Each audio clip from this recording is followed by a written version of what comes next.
À la une de l'actualité, la Noël a été célébrée hier partout dans le monde. Au Burkina Faso et plus précisément à Kaya, la ville qui abrite le plus grand nombre de déplacés internes. Comment ces populations défavorisées ont-elles fêté la fête de la Nativité? Immersion dans l'intimité d'une famille de déplacés, c'est le grand format de ce 13h. À suivre également le chef-d'œuvre de 10 enfants en situation de déficience auditive.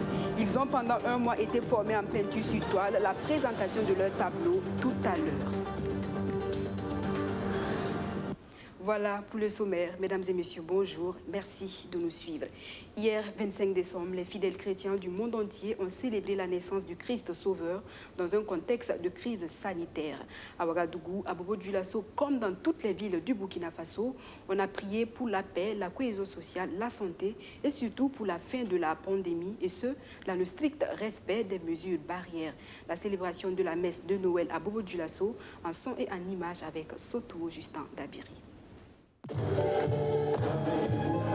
Chants et prières pour célébrer la naissance de Jésus de Nazareth à la paroisse Saint-Vincent de Paul, où l'archevêque de Bobo-Dioulasso a célébré la nativité du Christ. Monseigneur Paul Ouedraogo a dans son homélie invité les chrétiens à l'humilité et à ouvrir leur cœur pour accueillir le petit Jésus. C'est le manque d'humilité qui crée beaucoup de problèmes dans nos familles, dans nos communautés, dans nos associations et partout où nous sommes. Donc la première leçon que Jésus nous donne à Noël, apprenons à être humbles. La deuxième leçon que je retiens, j'allais dire, de cette première Noël, c'est que Dieu, j'allais dire, n'a pas besoin de beaucoup de tralala. Vraiment, ce qui le préoccupe le plus, c'est de pouvoir trouver de la place dans le cœur de chacun, de chacune. C'est dans un monde malade que les chrétiens du Burkina célèbrent la naissance de Jésus. Un monde malade de la pandémie de la Covid-19, mais aussi d'attaques terroristes. Réellement, le monde est malade de la pandémie à Covid-19. Et nous, dans notre pays et dans la sous-région, nous sommes malades du terrorisme. L'insécurité est là. Et c'est dans ces conditions que Noël se célèbre, que Jésus vient. Et donc, c'est des problèmes aussi dont il va s'occuper si nous voulons bien les lui confier avec beaucoup de confiance. Et surtout, si nous acceptons qu'il nous illumine, qu'il illumine nos cœurs pour nous rendre plus fraternels, plus humains, alors oui, nous trouverons la solution à ces problèmes. Au temple Ebenezer de Safalao à Bobo-Dioulasso, les chrétiens ont également célébré la naissance de Jésus avec des chants de louange et d'adoration. Nous croyons que Dieu est souverain et qu'il gardera son peuple.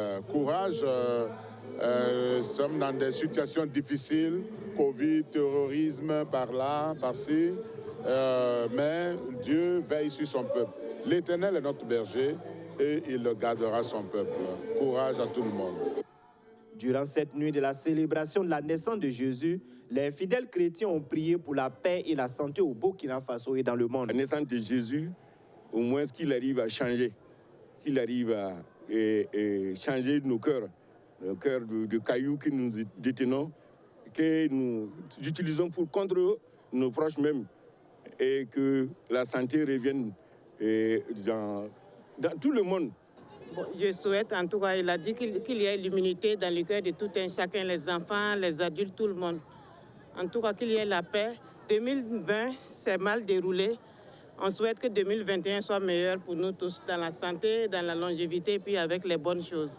En tout cas, ce soir, on est venu à l'église pour chanter, adorer Dieu. Et demain, c'est la fête, on va manger. Mes vœux pour cette année, succès, longévité, la paix au Burkina Faso. Pour les chrétiens, Noël est la fête la plus importante avec Pâques. Noël permet aux chrétiens de revivre symboliquement la naissance de Jésus. La fête de la Nativité constitue en premier lieu une célébration de la vie et de l'innocence. L'histoire de cet enfant né humblement dans une étable. Petit Papa Noël, quand tu descendras du ciel avec des jouets par milliers, n'oublie pas mon petit soulier. Ce refrain d'une chanson populaire de Noël, vous la connaissez certainement. C'est donc dit que Noël sans cadeau pour les enfants, ce n'est pas Noël. Ils ont d'ailleurs pris d'assaut les rayons de supermarché en compagnie de leurs parents pour trouver le présent qu'il leur faut. Benjamin Kwame. Ce 25 décembre, M. Batazin, en compagnie de ses 4 enfants, se dirige dans ce centre commercial. Jour de célébration de la Noël, un jour spécial pour ses enfants, il faut trouver quelques présents pour eux. Galil, à l'intérieur, réfléchit sur le choix de son cadeau. Ça y est, il a trouvé, il veut une montre. Maman, ça. Ses 2 sœurs, elles, sont encore indécises dans le choix de leur cadeau. Non. À la recherche eux aussi de leur cadeau, ces 2 bambins ont finalement fait le choix. Le même exercice est répété avec M. Nikiema et ses enfants. Elle, ses préférences sont des voitures. Oui, c'est un plaisir, surtout quand on voit que l'année surtout a été difficile et qu'on arrive à pouvoir offrir un peu de cadeaux aux enfants. Il n'y a rien de tel. Madame Traoré et sa fille ne dérobent pas à la règle. La Noël, la décoration et les cadeaux ne passent jamais inaperçus chez eux. Malgré quelques angoisses familiales, elles veulent marquer ces festivités. Je suis là ce matin pour faire plaisir à mes enfants. Les enfants, il faut toujours les faire plaisir. Mon mari même est malade et c'est ce qui a fait que j'étais obligée de venir ce matin parce que, bon, moi je ne comptais pas fêter. Mais quand je regarde mes enfants, j'ai compris qu'il faut faire quelque chose. Sinon, ce n'est pas aujourd'hui qu'il faut payer les cadeaux. Noël, c'est pour les enfants. Il faut faire plaisir aux enfants. Ils disent qu'ils vont décorer la maison. C'est obligatoire. On n'est jamais âgé pour avoir un cadeau. Mais bon, on est là ce matin spécialement pour mon petit frère. Bon, on est là pour chercher quelque chose pour lui, comme lui, il est encore petit. On a tenu aussi à décorer la maison pour ne pas rester comme ça. C'est vrai que papa est malade, mais bon, que la maison soit un peu joyeuse, quoi. Peut-être que ça va l'aider aussi à guérir. Et à Marianne Traoré de nous surprendre quant au choix de son cadeau. Moi, j'ai déjà mon cadeau. Le fait d'être près de ma famille déjà, c'est une grâce. Parce que ces temps-ci, vraiment, bon, on a eu vraiment beaucoup de décès. Et vraiment, être en famille, c'est ça vraiment mon cadeau. Un présent donné à un enfant est symbolique.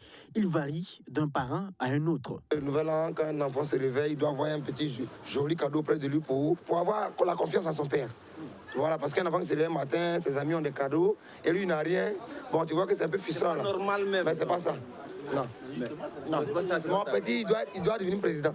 Donc, pas ça. Vous voyez ça, c'est pas encore habillé tes braquets. C'est des petits jeux éducatifs.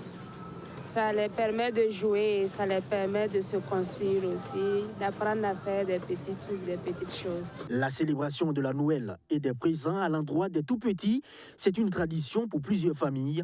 En dehors du caractère sacramental de la fête, c'est un moment pour des pères et mères de famille, chrétiens ou pas, d'illuminer sa demeure et surtout redonner du sourire aux enfants à travers des présents. Une festivité qui est aussi bénéfique pour des prestataires aux abords des centres commerciaux.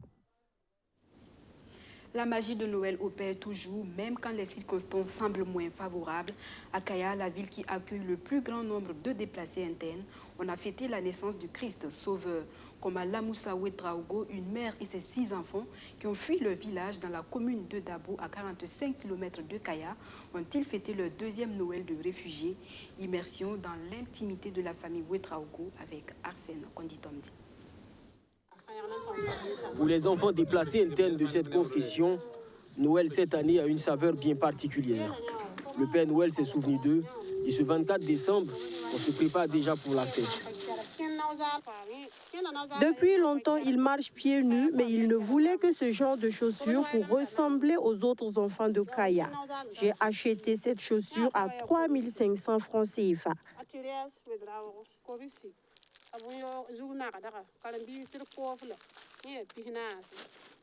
Ça, c'est pour Thérèse. Je les ai achetés à 200 francs CFA et 1000 francs CFA. Ça, c'est à Juliette. Je l'ai eu à 1000 francs CFA. L'année dernière, à pareil moment, aucun membre de cette famille n'avait le cœur à la fête. Ils avaient rejoint Kaya quelques mois plus tôt, en provenance de Daké, un village situé à 15 km de la commune de Dablo, fuyant les exactions des groupes armés terroristes. Cette année, passé la psychose, pas question de rater la célébration de la naissance de l'enfant Jésus. Tous les achats ont été faits pour la cuisine, les plats ont été nettoyés, tout est fin prêt. L'année dernière, nous n'avons pas pu célébrer la Noël à cause de la peur que nous ressentions encore. Cette année, nous avons décidé de fêter ensemble. C'est une sorte de résurrection. L'année dernière, on avait juste mangé du thau. Pour cette année, c'est seulement le poisson que nous n'avons pas pour que la sauce soit meilleure. Sinon, nous avons déjà du riz et les condiments aussi. C'est le jour J, 25 décembre. Après la messe, chaque enfant s'est paré de son plus beau vêtement, cousu ou acheté pour la circonstance. Pas de sapin ni de guirlande, mais sapé comme jamais. C'est la joie pour la petite Julienne et ses 5 frères et sœurs. Moi, j'ai bien mangé. J'ai eu de nouveaux vêtements, des chaussures neuves et je me suis coiffée. Je suis très heureuse. Au menu, du riz gras accompagné de poisson. Un plat concocté grâce aux allocations alimentaires octroyées par le Programme alimentaire mondial.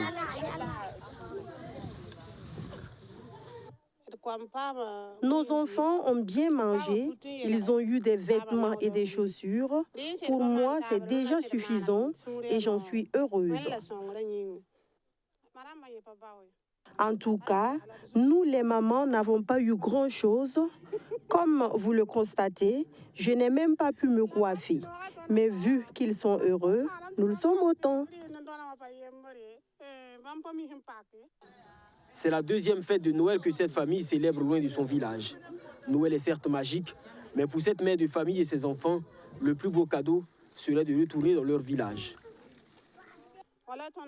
Ce que nous souhaitons, c'est que la paix revienne. Quand nous étions au village, la fête était bien meilleure qu'ici. Mais ici aussi, il y a des motifs de satisfaction, car comparativement à l'année dernière, nous sommes bien plus heureux.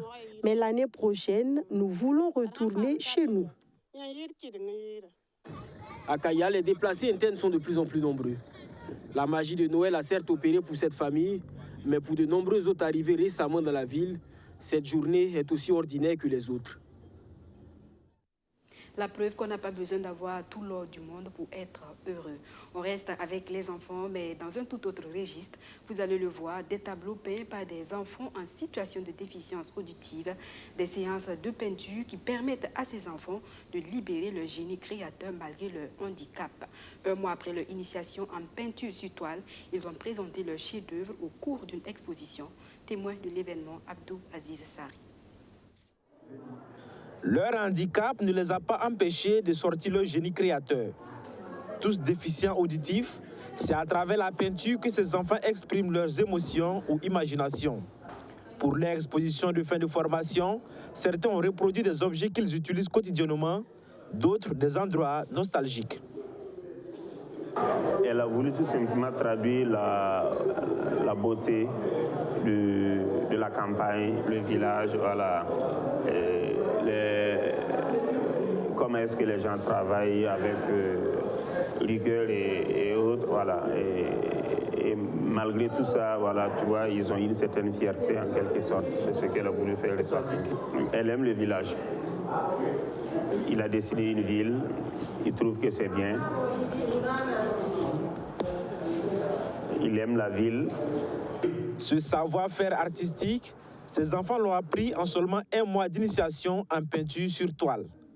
Une formation initiée par l'espace Soarba dans le cadre de son projet Coup de pouce. La peinture, pour moi, c'est un moyen d'expression. Et je me suis dit que ces enfants, comme ils ne parlent pas, ça pourrait être un meilleur moyen d'expression pour ces enfants-là. Donc, comme ils ne parlent pas, ils pourront bien s'exprimer à travers la peinture. D'abord, on a commencé par le dessin proprement dit, le dessin sur le papier. Voilà, ce qu'on appelle chez nous la technique de dessin. Et on a a commencé par le corps humain, on a divisé le corps humain, on a pris la tête, le tronc, les membres et tout. Après, on est allé beaucoup plus dans les perspectives. Et après les perspectives, c'est l'ombre et la lumière, on a étudié avant d'attaquer les mélanges de couleurs et pour finir maintenant avec les travaux sur les toiles. Le projet Coup de pouce bénéficie du financement du Fonds de développement culturel et touristique. Il complète à 200 le nombre de projets culturels financés par le FDCT depuis sa création en 2016. Au regard donc de la qualité donc des œuvres qui ont été produites, voilà, nous nous réjouissons donc nous pouvons dire que la subvention donc qui a été octroyée a servi à quelque chose. Voilà, et nous espérons qu'au bout de 2 ans, 3 ans, que ces bénéficiaires puissent être des artistes plasticiens donc confirmés. C'est ce que nous attendons. Comme résultat, comme effet, au bout de 2 ans, au bout de 3 ans. Au total, 10 enfants déficients auditifs sont bénéficiaires de la formation en peinture sur toile. Après leur exposition, des attestations leur ont été remises.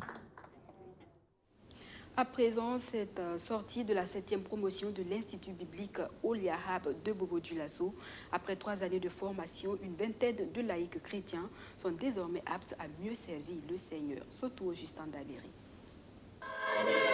Des chants de louange, des paroles d'exhortation pour accueillir les 21 laïcs chrétiens formés à l'Institut biblique Oliahab de Bobo. Composé de 12 hommes et 9 femmes, les 21 lauréats, désormais prêts à mener une vie meilleure et mieux servir le Seigneur, reçoivent leur diplôme de fin de formation après 3 ans passés à l'Institut biblique Oliahab.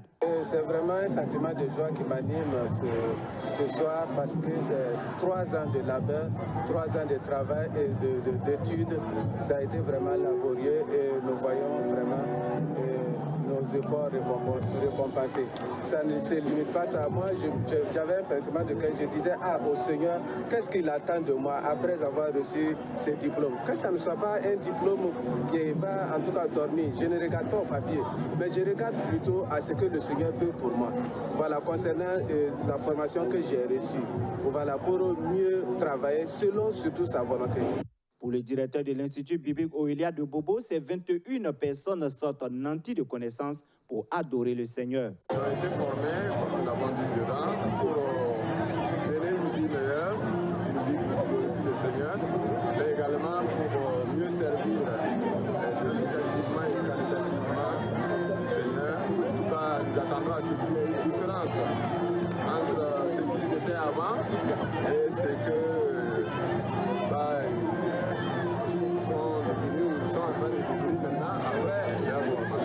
Le prédicateur du jour, le pasteur Michel Ouedraogo, a lui invité les lauréats à mettre en pratique dans les jours à venir ce qu'ils ont appris durant les 3 ans de formation. Entre la théorie et la pratique, il y a un fossé.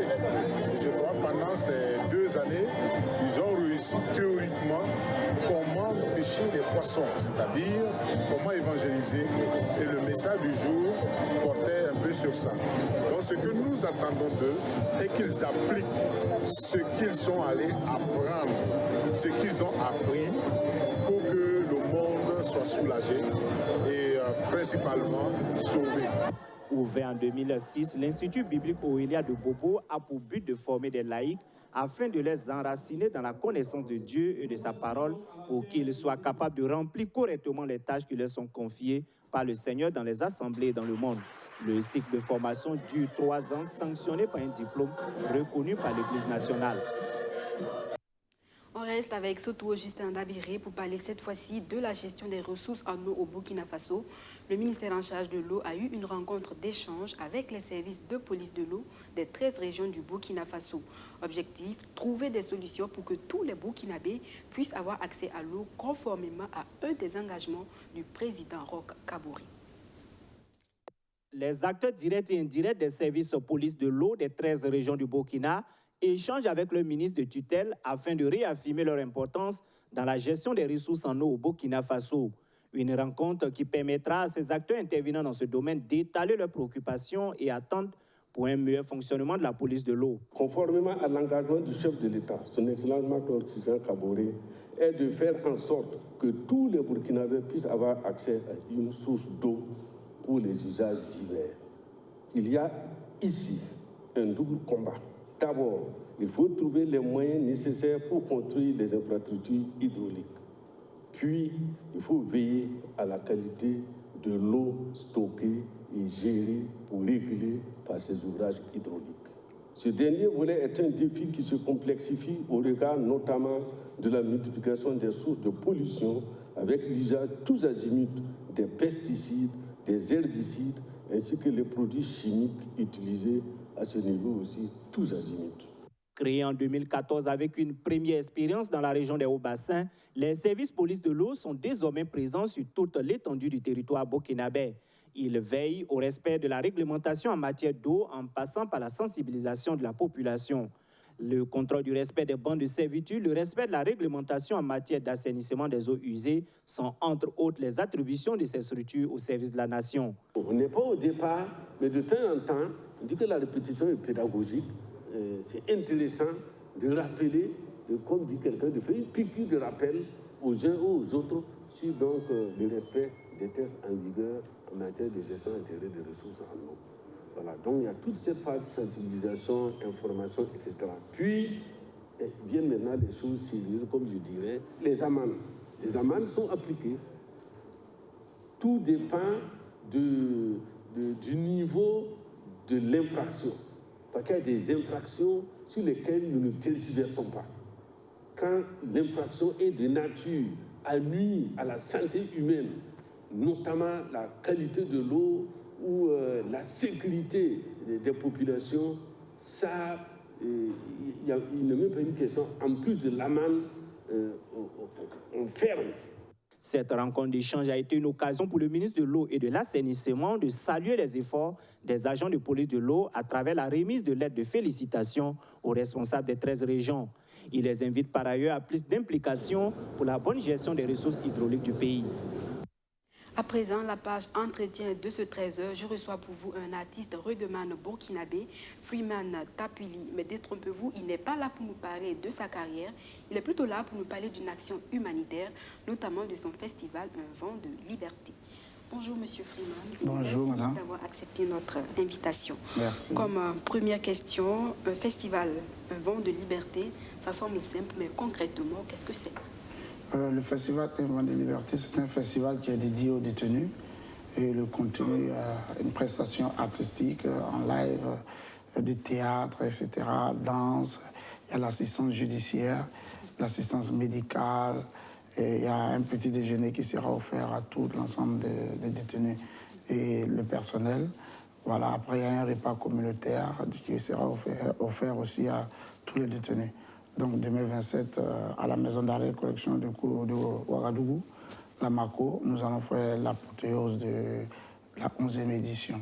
Voilà. Mais d'où est venue cette idée de créer ce festival et pourquoi le nom Un vent de liberté? Bon, l'idée est venue du fait qu'il faut aider les âmes en détresse, parce que c'est ça qu'il est question. Nous ne jugeons pas, ou bien nous jugeons moins. Donc c'est les âmes en détresse que nous regardons, ceux qui en ont besoin. C'est des gens qui sont privés de liberté, qui ont, à un moment donné vont revenir dans la société. Donc il faut qu'on s'approche d'eux pour leur faire comprendre que, bon, à leur retour, ils peuvent réinsérer la société et puis devenir des gens nés et de nouveau. C'est ça aussi qu'il est question. Et pourquoi pas essayer d'humaniser les maisons d'arrêt et de correction, parce qu'on peut tous un jour se retrouver. Ça, c'est sûr. Et l'édition 2020, vous l'avez tantôt dit, pour cette 11e édition, c'est détourné dans 5 prisons du Burkina, notamment à Bobo, Banfoura, Dédougou, Koudougou. Et le dernier point de cette tournée, c'est Ouagadougou. On apprend que vous venez de la Mako. Quels sont actuellement les préparatifs à la Mako? Aujourd'hui, samedi, nous sommes en train d'installer le podium, la scène. Voilà, l'assistance médicale a commencé depuis ce matin. L'assistance juridique a commencé depuis ce matin. Il y a une conférence aussi qui est en train d'être animée ce matin. Donc aujourd'hui, c'est ce que nous sommes en train de faire. Demain matin, c'est en gros 2500 sandwichs que nous allons partager à tout le monde. Et à midi, c'est en gros en moyenne 15 à 1 tonne de riz qui sera préparé pour tous les détenus. On va danser, on va chanter, il y a artistes qui viendront, voilà, les artistes burkinabés qui apportent leur contribution à titre gracieux. Voilà. On va avoir Smarty, on va avoir Frère Malcolm, Ali Verity, on va avoir Ouidra, Largué sous la territe, on va avoir King Rasteva, plein d'artistes qui vont venir. Mais voilà. Ce festival n'est pas ouvert au public. Ce festival est ouvert au public, voilà. Pour entrer, c'est simplement avoir une pièce d'identité, un cache-nez, voilà, et on rentre, on peut assister au festival. Mais les autres, les gens n'est pas venus les mains vides, c'est libre, c'est gratuit. Mais venir avec du savon, un petit cadeau pour donner aux détenus, c'est ça. Parce que le festival, c'est ouvrir les maisons d'arrêt au monde extérieur pour qu'ils viennent voir ce qui se passe. Après, il y a une visite guidée. On va voir toucher du doigt les réalités de nos maisons d'arrêt de correction. C'est dit que toute la journée de demain, les prisonniers seront un peu chargés. Oui, ils seront un peu chargés en vent de liberté. Voilà. Nous-mêmes, nous serons des détenus parce qu'on va rentrer à 7h, on va ressortir qu'à 17h. Voilà. Et votre dernier mot à l'endroit de la population? La population, je leur souhaite joyeux Noël. Voilà, et dire à tout le monde, ceux qui peuvent passer à la maison d'arrêt de correction demain, qu'ils viennent voir les réalités. Pourquoi pas, pour après revenir faire des dons, pour revenir aider. Chacun peut venir rendre visite à son frère, parce que nous sommes tous des détenus en sursis. Voilà. Nous sommes tous des détenus en sursis, voilà qui est bien dit. Fin de cet entretien, je rappelle que je recevais pour vous Freeman Tapili, promoteur du festival Un vent de liberté. L'apothéose de cette action humanitaire a lieu demain dimanche à Lamako. Merci Freeman d'être passé sur ce plateau. Merci à vous, chers téléspectateurs, de nous avoir reçus chez vous tout au long de cette semaine. En ces dernières heures de 2020, chers téléspectateurs, je vous prie d'être très prudents, surtout en circulation. Je vous retrouve en 2021, Dieu voulant, pour une nouvelle année riche en informations.